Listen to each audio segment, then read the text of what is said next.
우리나라의 인구 시계가 정말 그 어느 때보다 빠르게 흐르고 있는 것 같아요. 건강하게 나이 드는 것, 이게 더 이상 그냥 막연한 바람이 아니라 우리 모두한테 정말 중요한 현실적인 숙제가 된 거죠. 그래서 오늘은요, 성공적인 노년을 위한 아주 구체적이고 과학적인 플레이북을 여러분과 함께 펼쳐보려고 합니다. 이 숫자 20.3%, 이게 뭘 의미하는 걸까요?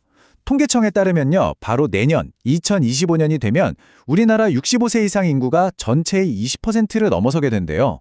공식적으로 초고령 사회가 되는 겁니다. 이게 정말 남의 얘기가 아니라 바로 우리 눈앞에 닥친 현실이라는 거예요. 자, 그래서 오늘 이 시간에는요, 건강한 노년을 튼튼하게 떠받쳐줄 4개의 기둥을 세우는 법을 알아볼 거예요. 우리가 마주한 현실부터 시작해서 우리 몸과 식단, 또 두뇌를 어떻게 단련할지, 그리고 최신 건강관리 시스템을 어떻게 똑똑하게 활용할지 하나씩 꼼꼼하게 짚어보겠습니다. 좋습니다. 그럼 본격적으로 한번 시작해볼까요? 첫 번째 섹션에서는 우리가 지금 어떤 현실에 놓여 있는지부터 정확히 짚어볼게요. 단순히 오래 사는 것과 그 긴 시간을 건강하게 사는 것, 이 둘은 완전히 다른 이야기거든요. 이 통계 한번 보세요. 사실 좀 충격적입니다. 보건복지부 통계에 따르면 현재 우리나라 65세 이상 어르신들 10분 중에 무려 9분이 한 가지 이상의 만성질환을 갖고 계시다고 합니다. 90%라니, 이건 정말 그냥 넘어갈 숫자가 아니에요. 지금 당장 적극적으로 건강관리를 시작해야 한다는 아주 명확한 신호인 셈이죠. 자, 그럼 이 문제를 해결할 첫 번째 기둥은 뭘까요? 바로 신체 단련입니다. 건강한 노년의 가장 기본이 되는 토대는 결국 우리 몸의 힘, 특히 근육을 지키는 것에서부터 시작됩니다. 여기서 우리가 정말 꼭 알아둬야 할 단어가 하나 있습니다. 바로 근감소증. 이게 뭐냐면요, 나이가 들면서 근육량, 근력, 신체 기능이 자연스럽게 줄어드는 현상이에요. 이게 30살쯤부터 슬슬 시작돼서 50대를 넘어가면 가속도가 확 붙는다고 해요. 바로 이 근감소증이 우리가 정면으로 맞서 싸워야 할 첫 번째 과제입니다. 그런데 정말 다행인 건요, 이 근감소증에 대한 해법이 아주 명확하게 있다는 거예요. 수많은 연구 결과들을 모아서 분석해보니까 저항운동, 그러니까 우리가 흔히 말하는 근력운동이요, 이걸 꾸준히 하면 근육량, 악력, 무릎 펴는 힘, 심지어 걷고 일어서는 그런 일상적인 움직임까지 전부 다 눈에 띄게 좋아진다는 게 과학적으로 증명됐어요. 이건 그냥 좋을 것이다가 아니라 데이터로 딱 증명된 팩트라는 거죠. 자, 그렇게 열심히 운동해서 근육을 지켰다면 이제 두 번째 기둥을 세워야겠죠? 우리 몸을 뭘로 채울 것인가? 어떻게 움직이는지만큼이나 무엇을 먹는지도 정말 중요하거든요. 여기서 진짜 좋은 소식이 있어요. 건강한 식단 생각보다 그렇게 복잡하지 않다는 거예요. 서울 아산병원에서 제시하는 이 5가지 원칙 한번 보세요.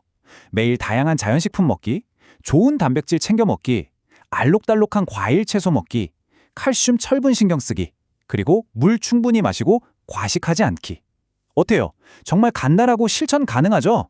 핵심은 딱 2가지, 다양성과 균형입니다. 이것만 기억해도 절반은 성공이에요. 좀 더 구체적으로 들어가 볼까요? 이걸 우리 몸의 노화시계라고 한번 생각해 보세요. 어떤 음식은 이 시계를 천천히 가게 하고 어떤 음식은 막 빨리 돌려버리는 거죠. 마늘이나 브로콜리, 블루베리처럼 항산화 성분이 풍부한 음식들은 시계를 늦춰주고요. 반대로 젓갈처럼 짠 음식이나 가공육, 술, 설탕 같은 것들은 시계를 더 빨리 가게 만들어요. 결국 매일 뭘 먹을지 그 작은 선택들이 쌓여서 우리 몸의 시간을 결정하는 셈입니다.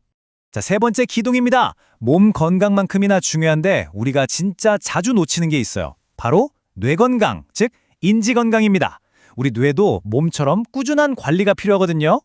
이 말이 정말 핵심을 꿰뚫는 것 같아요. 몸을 운동하는 것처럼 뇌의 근육도 훈련할 수 있다. 두뇌 운동이라는 걸 그냥 추상적인 개념이 아니라 팔다리 운동처럼 구체적인 활동으로 생각하는 거죠.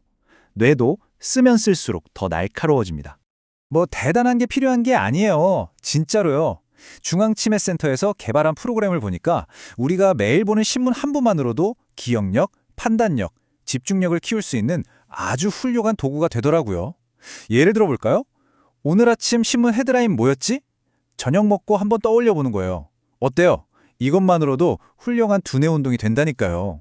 자, 드디어 마지막 네 번째 기둥입니다.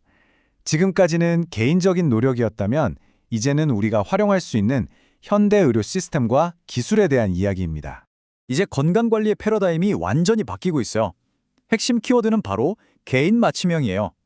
예전처럼 모두에게 똑같은 방법을 적용하는 시대는 이제 끝났습니다. 이제는 개인의 건강 데이터랑 생활 습관을 싹 분석해서 오직 나만을 위한 최적의 관리법을 찾아내는 것. 이게 새로운 표준이 되는 거죠. 이런 기술이 먼 미래 얘기가 아니에요. 이미 우리 생활 바로 옆에 와 있다니까요.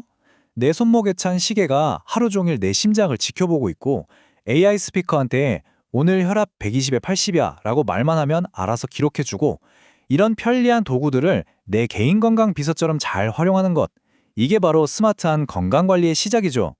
자, 그런데요. 여기서 정말 중요한 포인트가 하나 있어요. 아무리 기술이 뛰어나다고 해도 절대 대체할 수 없는 가장 기본적인 게 있습니다. 바로 예방의 중요성입니다.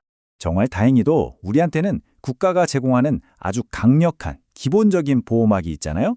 바로 국가건강검진입니다.